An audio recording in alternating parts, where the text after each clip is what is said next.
Última hora. Trump se rinde en Groenlandia.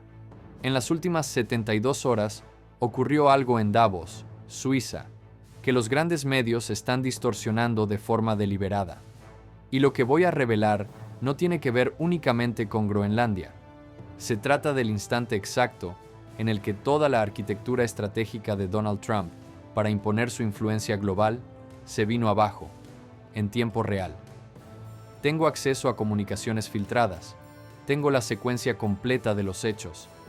Tengo documentos financieros que muestran con precisión qué estaba intentando hacer Trump y por qué el resultado fue tan desastroso que su propio círculo interno entró en pánico absoluto.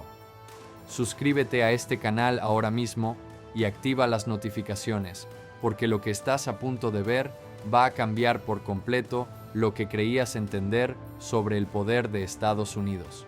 Porque mientras Trump proclamaba una supuesta victoria el miércoles 21 de enero, Mark Carney ya lo había neutralizado 20 horas antes, y casi nadie se dio cuenta de cómo ocurrió. Déjame explicarte lo que realmente pasó. Esto es lo que necesitas comprender. Mientras la mayoría de los medios se obsesionan con el llamado Acuerdo Marco de Trump, existen 5 elementos clave de esta historia que están siendo completamente ignorados, y esos 5 puntos revelan algo mucho más profundo que una simple retirada diplomática. Así que quédate conmigo, porque cuando lleguemos al final de estos 5, vas a ver esta situación desde un ángulo totalmente distinto. Primer punto: el memorando filtrado de la Casa Blanca. El 18 de enero de 2026, 3 días antes de que Trump subiera al escenario en Davos, comenzó a circular un documento interno entre los principales asesores del ala oeste. Y necesito ser muy claro sobre su contenido, porque es demoledor.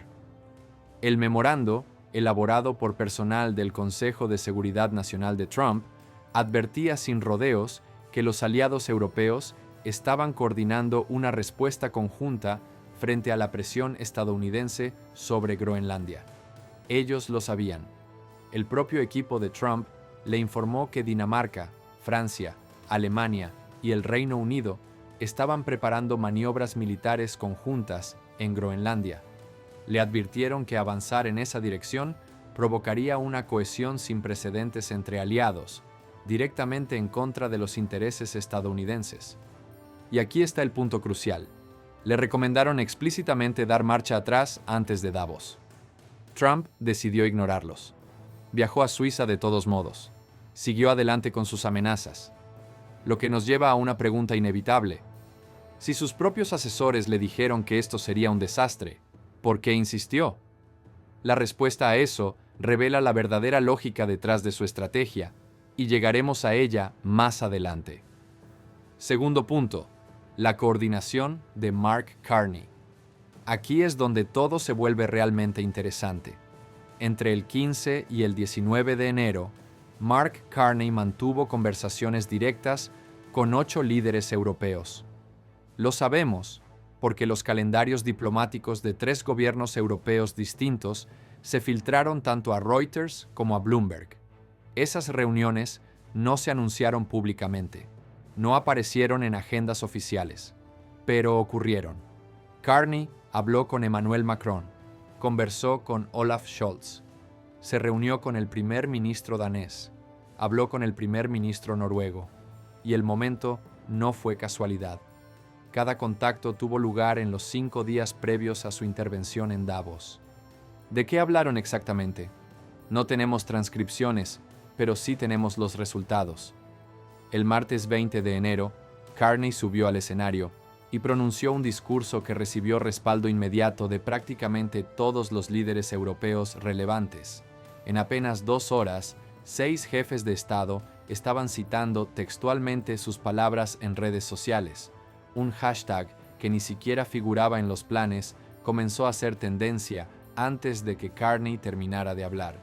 Ese nivel de sincronización no ocurre por accidente. Esto no fue un discurso improvisado. Fue una trampa cuidadosamente diseñada y Trump cayó de lleno. Tercer punto: el detonante financiero. Aquí está la conexión que casi nadie está haciendo. Entre el 19 y el 20 de enero, durante el foro de Davos, se retiraron de manera silenciosa 4.200 millones de dólares en inversiones institucionales europeas vinculadas a propiedades y proyectos asociados a Trump. Repito, 4.200 millones de dólares. Permíteme explicar lo que eso implica en términos reales. La organización Trump mantiene una exposición considerable a deuda en Europa. Existen acuerdos de licencia para proyectos de la Torre Trump, valuados en aproximadamente 180 millones de dólares. Hay campos de golf en Escocia e Irlanda, con cerca de 250 millones de dólares en préstamos pendientes. Existen asociaciones hoteleras a lo largo del continente que generan alrededor de 400 millones de dólares anuales en ingresos. Sumándolo todo, Donald Trump tiene de forma personal cerca de 830 millones de dólares en intereses comerciales vulnerables a la presión financiera europea. El 19 de enero, un día antes del discurso de Carney, bancos y fondos europeos comenzaron a hacer llamadas. El mensaje fue directo: si sigues adelante con los aranceles que amenazas imponer, ejecutamos los préstamos, cancelamos alianzas y retiramos capital. Esto no fue diplomacia, fue supervivencia financiera. Trump no dio marcha atrás por convicción internacionalista. Se dio porque su imperio económico personal estaba a minutos de colapsar. Cuarto punto, la advertencia del Pentágono. El 19 de enero, el jefe del Estado Mayor Conjunto envió un memorando confidencial al presidente. Su contenido completo nunca había sido revelado hasta ahora. De acuerdo con 3 fuentes del Departamento de Defensa que revisaron el documento, el Estado Mayor fue explícito: cualquier acción militar estadounidense contra Groenlandia activaría la cláusula de defensa colectiva del artículo 5 de la OTAN en contra de Estados Unidos.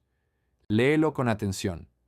Los propios líderes militares estadounidenses le dijeron al comandante en jefe que nuestros aliados nos tratarían como agresores, que estarían obligados legalmente a defender a Dinamarca y que fuerzas estadounidenses podrían terminar enfrentándose directamente a tropas británicas, francesas y alemanas.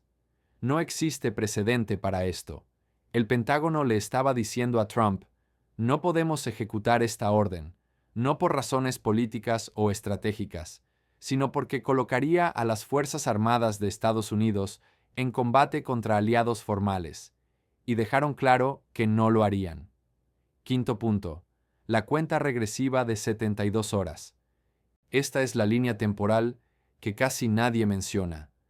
El 18 de enero, la Unión Europea envió un ultimátum privado a la administración Trump mediante canales diplomáticos no oficiales. El plazo era de 72 horas, retirarse del tema de Groenlandia o enfrentar represalias económicas coordinadas. Sabemos que esto ocurrió porque Emmanuel Macron lo insinuó en una declaración del 21 de enero cuando dijo: el calendario siempre estuvo claro. ¿A qué se refería? A esa ventana de 72 horas. Y sabemos que Trump recibió el mensaje. Su red social, que normalmente publica entre 15 y 20 veces al día, quedó en silencio absoluto durante 9 horas el 19 de enero. 9 horas sin publicaciones. Fue ahí cuando comenzaron las llamadas de emergencia. Fue ahí cuando asesores renunciaron. Fue ahí cuando se tomó la decisión final. Trump cedió cuando faltaban 6 horas para que venciera el plazo. Si ya estás viendo el patrón, presiona el botón de me gusta ahora mismo, porque lo que sigue es todavía más revelador. Y deja un comentario. ¿Conocías el memorando del Pentágono antes de este video? Porque lo que viene explica por qué el discurso de Carney no solo fue brillante, sino quirúrgicamente preciso. Ahora déjame contarte lo que realmente ocurrió el martes 20 de enero de 2026.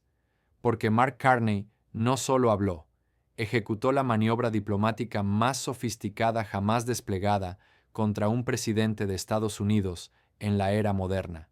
Y puedo demostrarlo. Pero antes, necesitas entender quién es Mark Carney y por qué, cuando habla, domina cualquier sala. Sus credenciales no solo impresionan, no tienen precedente. Carney fue gobernador del Banco de Canadá y también gobernador del Banco de Inglaterra. Es la única persona en la historia que ha ocupado ambos cargos. Los bancos centrales controlan billones de dólares, fijan tasas de interés que determinan si las economías prosperan o colapsan y administran reservas capaces de levantar o hundir países enteros.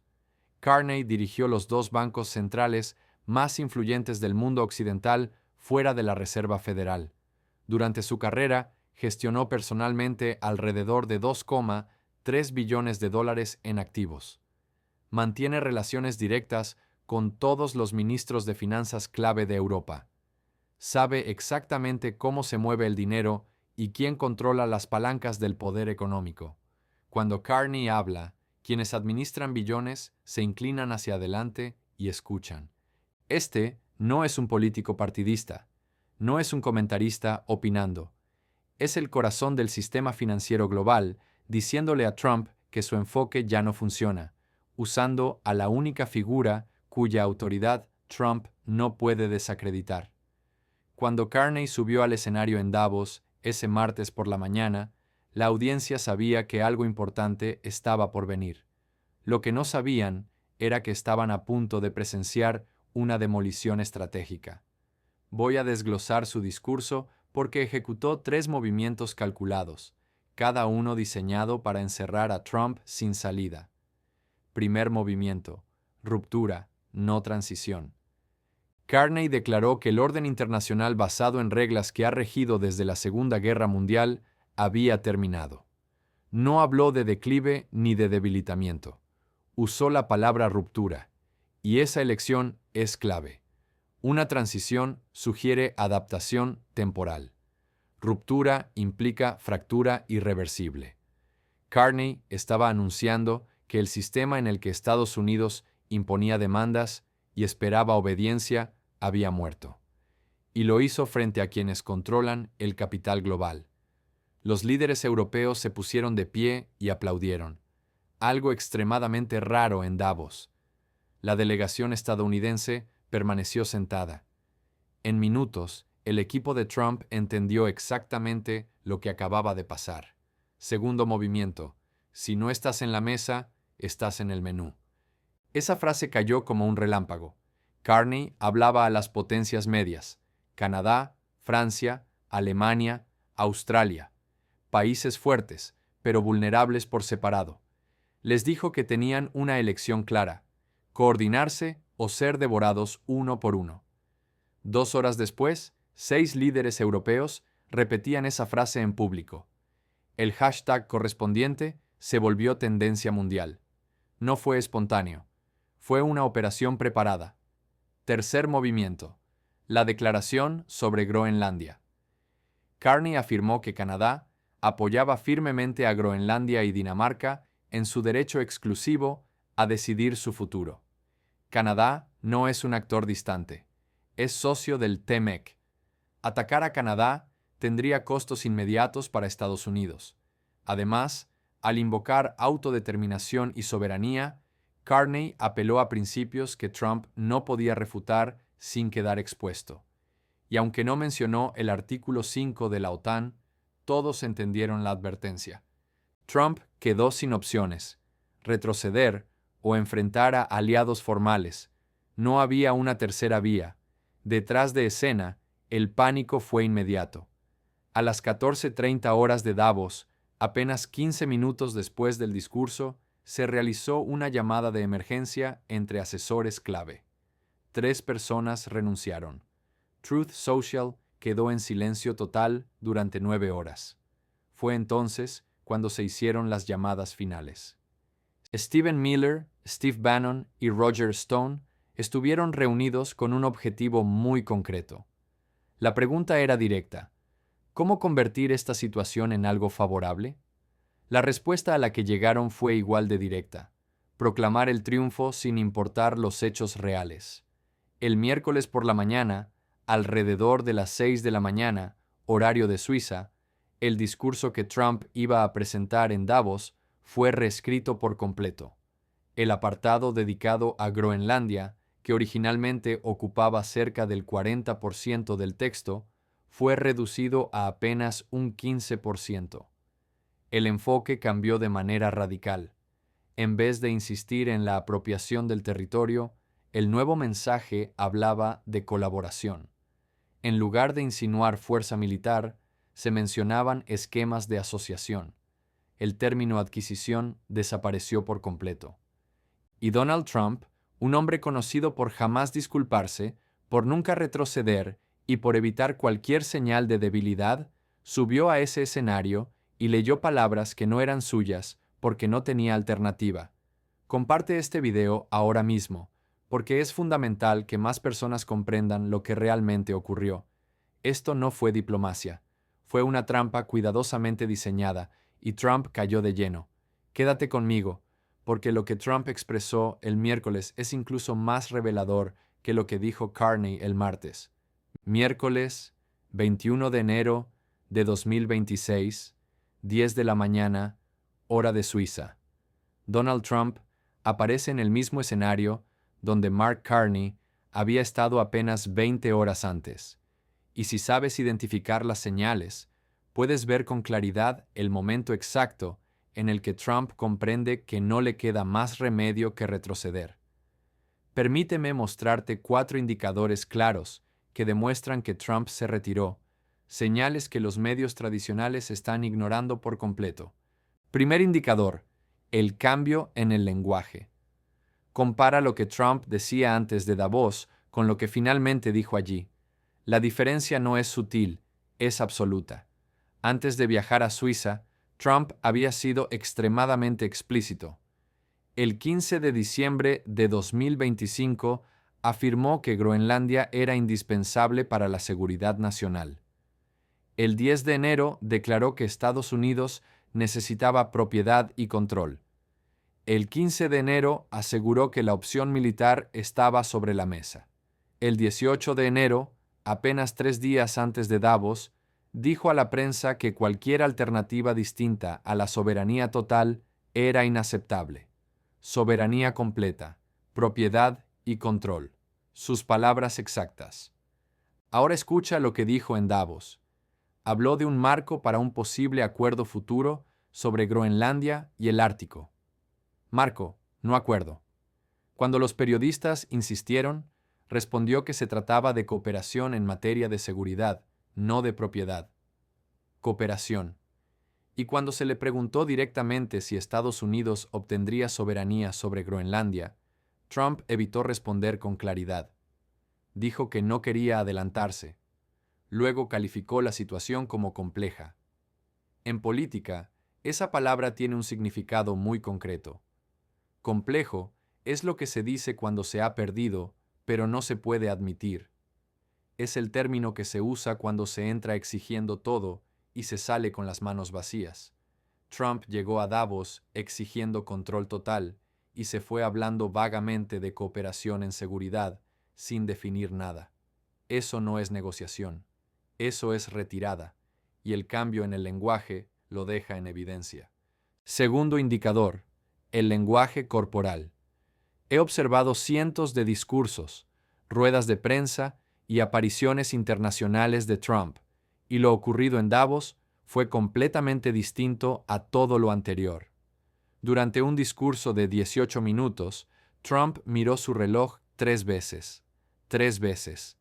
Este es un hombre que suele alimentarse de la energía del público, que improvisa, se desvía del guión y alarga sus intervenciones porque disfruta del espectáculo. En Davos, en cambio, miraba el reloj porque quería terminar cuanto antes. Cuando llegó al tema de Groenlandia, se aferró al podio con fuerza. Sus nudillos se pusieron blancos, y su voz, normalmente cargada de grandilocuencia, perdió intensidad. Compáralo con cualquier mitin reciente. En campaña, Trump es ruidoso, gesticula, improvisa, se explaya. En Davos, especialmente en el tramo sobre Groenlandia, leyó el teleprompter palabra por palabra, sin improvisar, sin frases características, sin alardear de ser el gran negociador. un analista de lenguaje corporal, declaró a CNN que parecía alguien leyendo palabras en las que no cree. La seguridad que normalmente proyecta estaba completamente ausente. Se notaba en tiempo real. Trump siempre ha tenido una habilidad clave: controlar la narrativa. Pierde un juicio y dice que ganó.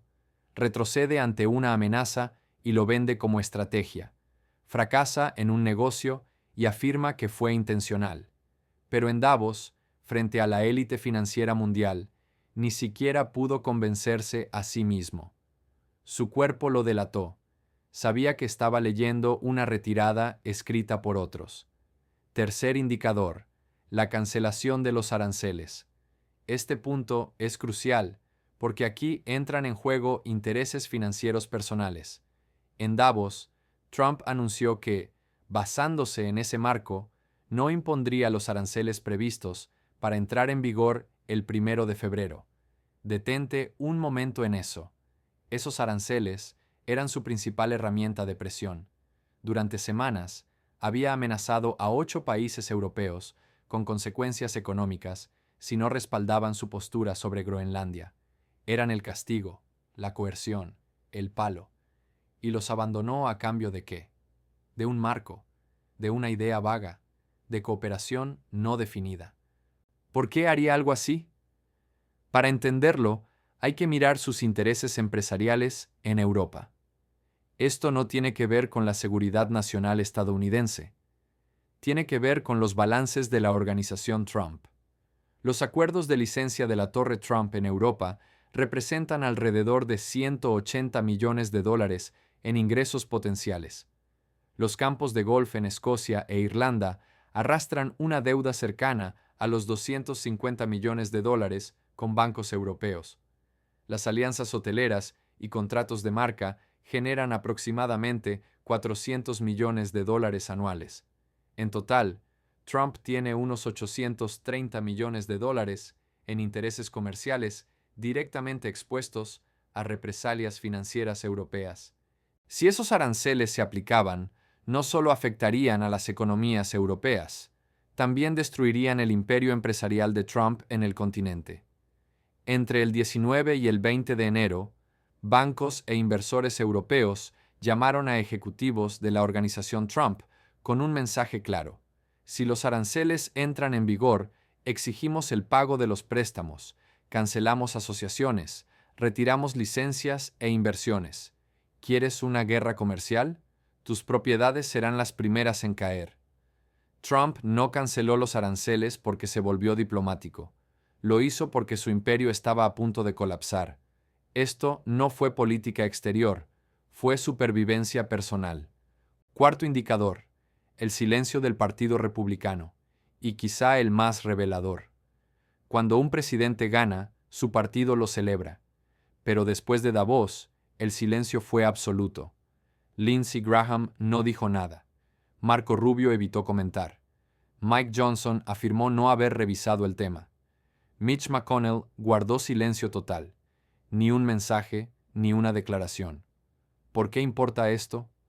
Porque cuando tu propio partido no defiende tu supuesta victoria, es porque no la considera una victoria. Fuentes republicanas dijeron a Político que las conversaciones internas fueron durísimas. Un estratega afirmó que era vergonzoso y que no podían defenderlo públicamente. Otro señaló que lo mejor era dejar que el tema desapareciera. Eso no es celebración, es control de daños. Si este análisis contradice lo que ves en las noticias, es porque aquí se trabaja con cronologías y documentos, no con narrativas maquilladas. Suscríbete, porque lo que viene es aún más importante. En las próximas 72 horas hay 3 factores clave a observar. Primero, la actividad de Trump en redes sociales. Si publica de forma excesiva, es señal de pánico. Segundo, la respuesta europea. Declaraciones conjuntas, movimientos militares, acuerdos que excluyan a Estados Unidos confirmarían un cambio permanente. Tercero, posibles deserciones republicanas. Si figuras como Susan Collins, Mitt Romney o Lisa Murkowski critican públicamente la gestión, el daño político será evidente. Esto no es un hecho aislado, es un patrón. Amenazas maximalistas seguidas de retrocesos. Ucrania, China, México y ahora Groenlandia.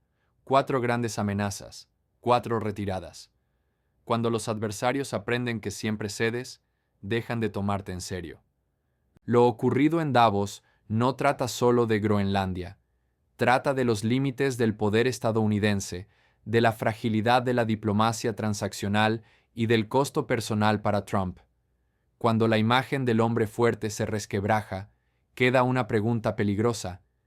¿A quién intentará golpear para demostrar que aún tiene poder? Suscríbete, comparte este video y deja tu opinión. ¿Crees que Trump tomará represalias? Nos vemos en el próximo.